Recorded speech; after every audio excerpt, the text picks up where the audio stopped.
حضرت فضیل بن عیاض اور ایک مسافر کا واقعہ۔ ایک قافلے کا ایک ایسی جگہ پر پڑا ہوا جہاں لٹیرے موجود تھے۔ قریب شب کے ان کے خوف سے ہر شخص اپنا مال نکال کر اس جنگل میں جا بجا گاڑ دیا۔ ایک جوان دور تک گیا کہ مال کہیں جنگل میں چھپا آئے۔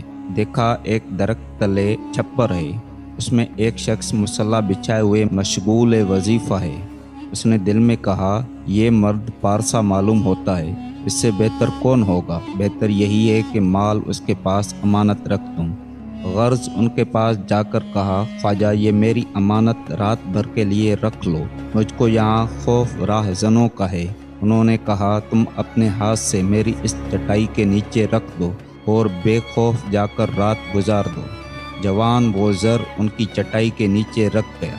ادھر رات کو خواجہ فضیل کی جماعت کے ڈاکو آئے اور قافلہ لوٹا، مگر نقد مال جو جا بجا گڑا تھا ان کے ہاتھ نہ آیا۔ صبح کے وقت جب قافلے کے لوگ جمع ہوئے اور جا بجا اپنا گڑا ہوا مال نکال لائے، وہ جوان بھی اپنا مال لینے کے لیے جنگل میں ان بزرگ کے پاس گیا۔ وہاں دیکھا کہ چند آدمی اور بیٹھے ہیں اور قافلے کا لوٹا ہوا مال باہم بانٹ رہے ہیں۔ جوان نے افسوس کیا، میں نے خود اپنا مال چوروں کے افسر کو دے دیا ہے، بڑی بیوقوفی کی، اب یہ میری امانت کب واپس دے گا؟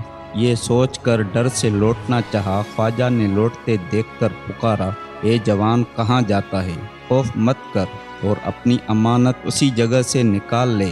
جوان حیران ہو کر ان کے پاس گیا اور چٹائی کے نیچے سے اپنی امانت نکال لی۔ خواجہ نے کہا، خوب دیکھ لے، میں نے امانت میں خیانت نہیں کی اور میں جھوٹ نہیں بولتا۔ شاید ان کا یہی وصف اور حسن اخلاق رب کریم کو پسند آ گیا تھا کہ آگے چل کر انہیں توبہ کی توفیق ہوئی اور صوفیہ میں بلند مقام پایا۔